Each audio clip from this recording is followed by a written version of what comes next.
It started on a quiet morning when Ben heard the sound of splintering wood again. His heart sank as he rushed outside, coffee still in hand. There it was, his newly repaired white fence, crushed into the dirt. Tire tracks cut straight across his lawn. It wasn't the first time, and deep down, he knew exactly who did it. The HOA president, Karen Miller, lived 2 houses down. She'd been cutting through his yard for months, saying it was a community access shortcut. Ben had filed complaints, attended meetings, even paid to replace the fence 3 times, but every time, it ended up broken again. The HOA ignored him. "Maybe your fence is too close to the property line," Karen would smirk.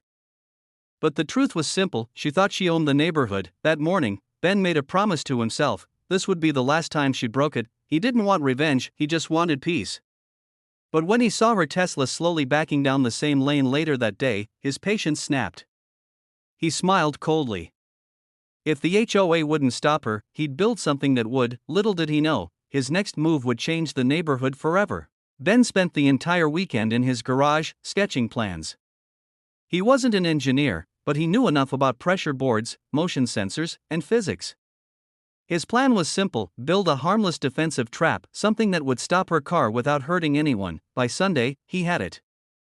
Beneath the grass near the fence, he buried a shallow metal frame, covered it with turf, and installed a collapsible board that would drop under a car's weight. The result? Instant mud pit. The car would sink a few inches and be stuck, not damaged, but humiliated. That night, as the moon rose over the lake, Ben stood by the window, waiting, and then, headlights. Karen's silver Tesla turned into the lane, humming softly. She didn't slow down. The tires rolled right toward his property. Thud, the front wheels dropped. The car tilted slightly, spinning mud in all directions. Karen's shocked face lit by the dashboard was priceless. Ben filmed the entire thing from his porch camera. He didn't expect what happened next. Instead of apologizing, she got out, screamed, and stormed to his door, covered in mud. "You'll regret this, Ben," she yelled. He just smiled. "Maybe fix your driving first." By Monday, Ben was summoned to an HOA emergency meeting.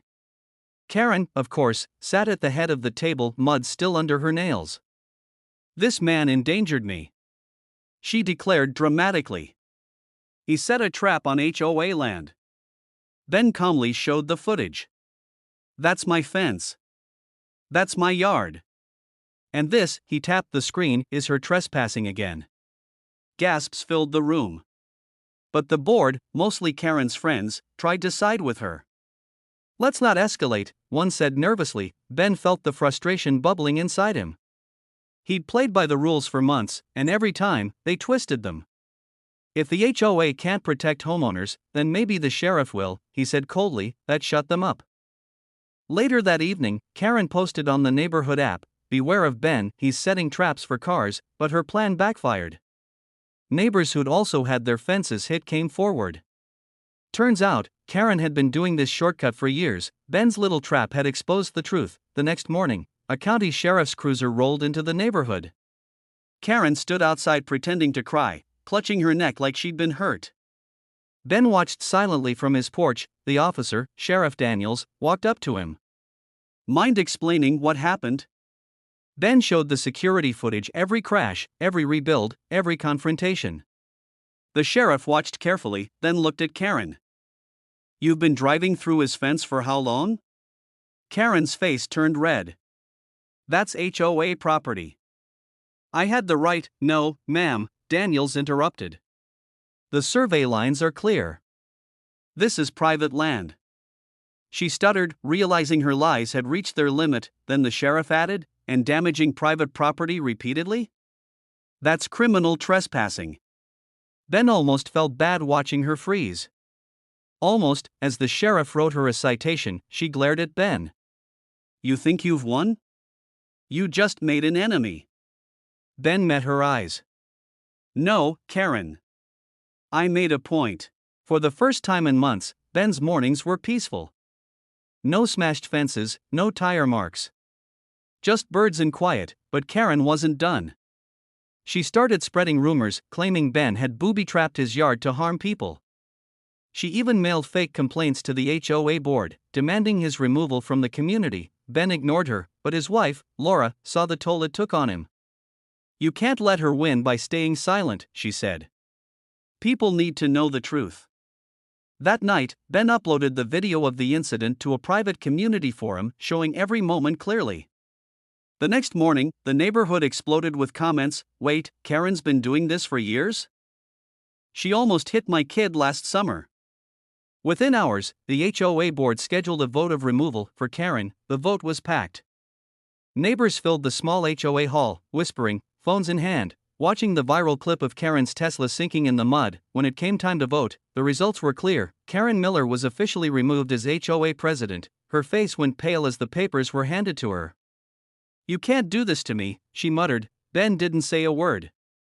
He didn't need to. Justice had already spoken. As she drove away that evening, ironically taking the long route, Ben noticed the irony. Her obsession with control had destroyed her control. Weeks later, the new HOA leadership sent Ben a formal apology letter. His fence was repaired, this time, with full community support. He stood in his yard, sunlight pouring across the repaired boards, smiling at the quiet. Laura joined him, laughing softly.